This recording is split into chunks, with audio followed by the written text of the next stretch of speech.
Good morning. मैं doctor Jainendra Kumar, assistant professor, department of anthropology, Jain college Durva से हूँ। आज हम लोग आधुनिकीकरण विषय पर चर्चा करेंगे, अर्थात आधुनिकीकरण से आप क्या समझते हैं, इस विषय पर चर्चा किया जाना है। यह विषय सेमेस्टर 6 के DSC 4 पेपर से संबंधित है। इसमें आज हम विस्तार से समझेंगे कि आधुनिकता अर्थात आधुनिकीकरण क्या है। आधुनिकता शब्द आमतौर पर उत्तर पारंपरिक, उत्तर मध्ययुगीन ऐतिहासिक अवधि को संदर्भित करता है, जो सामंतवाद से पूंजीवाद, औद्योगिकीकरण, धर्मनिरपेक्षवाद, युक्तिकरण, राष्ट्र राज्य और उसकी घटक संस्थाओं का निगरानी के प्रकारों की ओर कदम बढ़ाने से चिन्हित होता है।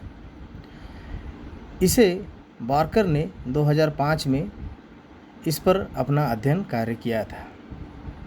अवधारणा के आधार पर आधुनिकता का संबंध आधुनिक युग और आधुनिकता से है, लेकिन यह एक विशिष्ट अवधारणा का निर्माण करती है, जबकि एनलाइटमेंट पश्चिमी दर्शन में एक विशिष्ट आंदोलन की ओर इशारा करता है।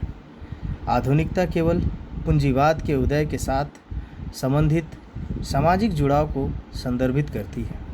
आधुनिकता बौद्धिक संस्कृति की प्रवृत्तियों को भी संदर्भित करती है, विशेष रूप से उन आंदोलनों को जो धर्मनिरपेक्षीकरण और उत्तर औद्योगिकीकरण जीवन के साथ जुड़े हैं, जैसे कि मार्क्सवादी अस्तित्ववाद और सामाजिक विज्ञान की औपचारिक स्थापना।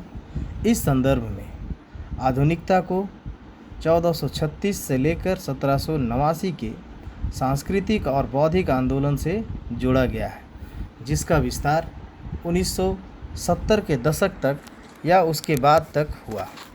यह बहुत ही सही कहा गया है कि आधुनिकीकरण पुरानी प्रक्रिया के लिए चालू शब्द है। यह सामाजिक परिवर्तन की वह प्रक्रिया है जिसमें कम विकसित समाज विकसित समाजों के सामान्य विशेषताओं को प्राप्त करते हैं। अर्थात आधुनिकीकरण की प्रक्रिया में मानसिक दृष्टिकोण एवं संस्थागत रचना मुख्य घटक माने गए।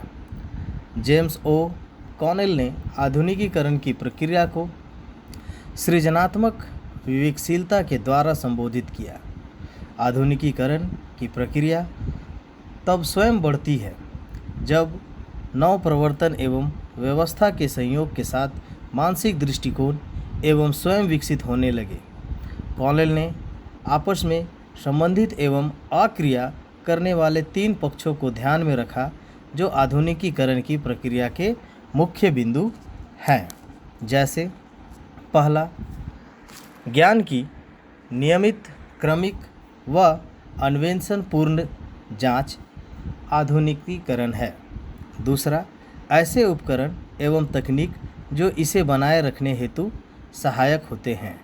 तीसरा, व्यक्तियों एवं सामाजिक संरचना दोनों के द्वारा नियमित परिवर्तनों को स्वीकार करने की इच्छा तथा साथ ही ऐसी क्षमता का उत्पन्न होना जिसे व्यक्तिगत एवं सामाजिक पहचान बनी रह सके। मार्शल बर्मन की एक पुस्तक जो 1983 में प्रकाशित हुई, उस पुस्तक के अनुसार आधुनिकता को 3 पारंपरिक चरणों में वर्गीकृत किया गया है, जिसे पीटर ऑसबर्न द्वारा क्रमशः आरंभिक, शास्त्रीय और उत्तर कहा गया है। आरंभिक आधुनिकता 1500 से लेकर 1789 तक की अवधि को आरंभिक आधुनिकता कहा माना जा सकता है। दूसरा है शास्त्रीय आधुनिकता, जिसको 1789 से लेकर 1900 के बीच रखा गया है, तथा तीसरा उत्तर आधुनिकता, जो 1900 से लेकर 1989 तक के बीच की अवधि है। लियोटार्ड और बॉडिलार्ड जैसे लेखकों का मानना है कि आधुनिकता 20वीं सदी के मध्य अथवा उत्तरार्ध में समाप्त हो गई और इस प्रकार आधुनिकता के बाद की अवधि को उत्तर आधुनिकता का के रूप में वर्णित किया गया है। अन्य सिद्धांतकारों ने बहरहाल 20वीं सदी के अंत से लेकर वर्तमान समय की अवधि को आधुनिकता का ही एक अन्य चरण माना है। इस चरण को बॉमन द्वारा तरल आधुनिकता या गिंडेस द्वारा उच्च आधुनिकता कहा जाता है। आधुनिकता की सामाजिक समस्याओं की सीधी प्रतिक्रिया स्वरूप उभरे विषय समाजशास्त्र में हैरिस के अनुसार आमतौर पर एनलाइटमेंट युग के फलस्वरूप सामाजिक स्थिति, प्रक्रियाओं और उपदेशों को संदर्भित करता है। सबसे बुनियादी संदर्भ में एंथोनी गिंडेंस आधुनिकता का वर्णन इस रूप में करते हैं।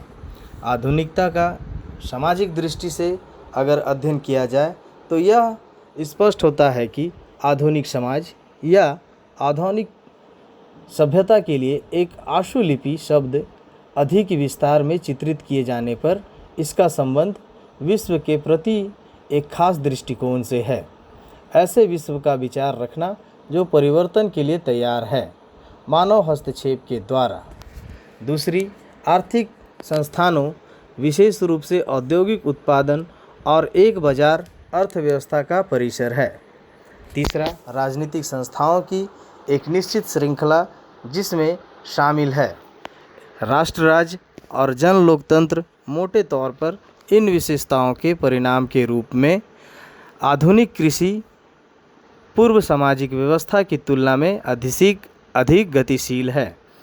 यह एक समाज है, अधिक तकनीकी रूप से संस्थाओं का परिसर है जो किसी पूर्व संस्कृति के विपरीत अतीत के बजाय भविष्य में जीता है। अतः आधुनिकता एक प्रगतिशील बल की ओर निर्देशित है जो मानव जाति को अज्ञानता और तर्कहीनता से मुक्त कराने का वादा करती है। नई सामाजिक और दार्शनिक शर्तों के साथ तथापि मौलिक नई चुनौतियां पैदा हुई। आधुनिकता का युग सामाजिक रूप से औद्योगिकरण और श्रम विभाजन द्वारा चरितार्थ होता है और दार्शनिक रूप से निश्चितता की हानि और यह आश्वास की निश्चितता को कभी स्थापित नहीं किया जा सकता, कभी भी नहीं। निश्चितता की इस हानि के केंद्र में धर्म की हानि है। 19वीं सदी के विभिन्न बुद्धिजीवियों ने, जिनमें से शामिल है ऑगस्ट कांते से लेकर कार्ल मार्क्स और सिगमंड फ्राइड ने धर्मनिरपेक्षीकरण के मद्देनज़र वैज्ञानिक और राजनीतिक विचारधाराओं को पेश करने की कोशिश की। आधुनिकता को विचारधारा की उम्र के रूप में वर्णित किया जा सकता है।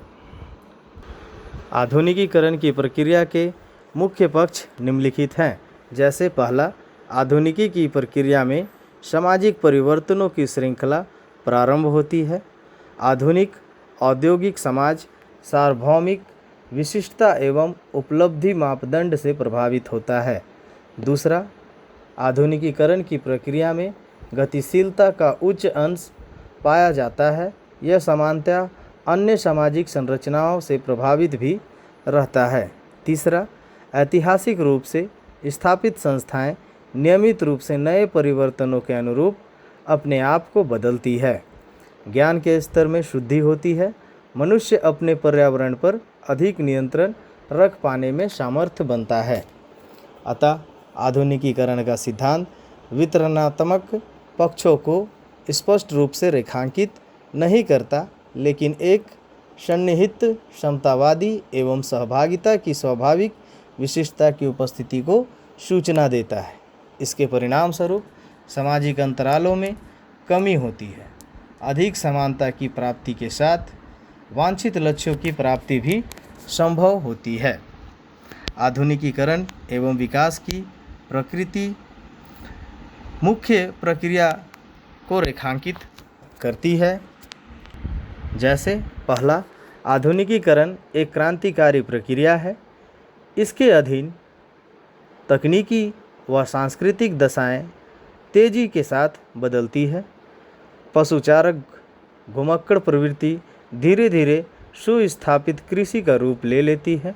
ऐसे प्रयास संभव बनते हैं जिनसे ग्रामीण कृषि संस्कृति शहरी औद्योगिक संस्कृति में रूपांतरित हो जाती है। इस प्रवृत्ति को एल्विन टॉफलर ने अपनी पुस्तक में ऐसी गति को कहा जो पहली लहर को द्वितीय लहर में बदलती है। दूसरा, आधुनिकीकरण एवं विकास दोनों प्रक्रियाएं जटिल एवं बहुआयामी होती है। यह संज्ञानात्मक, व्यवहारात्मक एवं संस्थागत सुधारों एवं पूर्ण संरचना की श्रृंखला को सम्मिलित करती है। तीसरा, आधुनिकीकरण एवं विकास दोनों प्रणालीजन्य क्रियाएं हैं। एक आयाम में होने वाले परिवर्तन अन्य आयामों पर महत्वपूर्ण सह परिवर्तन करता है। आधुनिकीकरण एवं विकास दोनों विश्वव्यापी प्रक्रियाएं हैं। विचार एवं तकनीकी का फैलाव किसी एक मूल्य केंद्रित संस्था के विश्व के स्थानों पर होता है। पांचवा, दोनों लंबी प्रक्रियाएं हैं। दोनों के लिए समय अत्यंत महत्वपूर्ण घटक है। छठवां, दोनों स्तरीय प्रक्रियाएं हैं।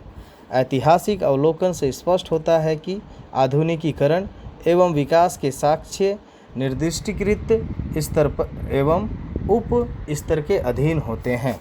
तथा अंतिम है, दोनों समान प्रक्रियाएं हैं। आधुनिकीकरण एवं विकास जैसे जैसे उत्पन्न अवस्थाओं की ओर बढ़ते हैं, राष्ट्रीय समाजों के मध्य का अचर संकुचित होने लगता है तथा अंततः एक ऐसी स्थिति व अवस्था आती है जिसमें आधुनिक विश्वासों एवं संस्थाओं की सार्वभौमिक बाध्यता समाज द्वारा अंततः एक विश्वव्यापी समाज की स्थिति सामने आती है। आज के लिए इतना ही। धन्यवाद।